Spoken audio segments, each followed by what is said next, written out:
when we offered him this once-in-a-lifetime experience, didn't think it was going to come to an end so soon. But that's neither here nor there, folks, because George, oh, he's gone. Don't be sad. For now, we've got to focus on ourselves, and ooh, this is the perfect place to take shelter behind these very safe barrels of gasoline, because I would never gaslight you about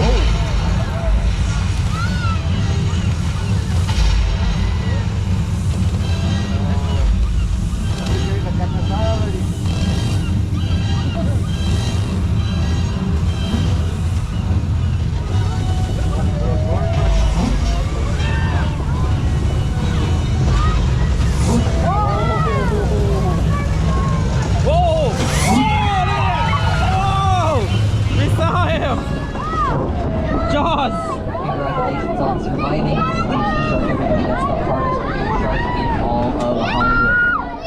Now, you might have figured it out. This is not the real ending. That's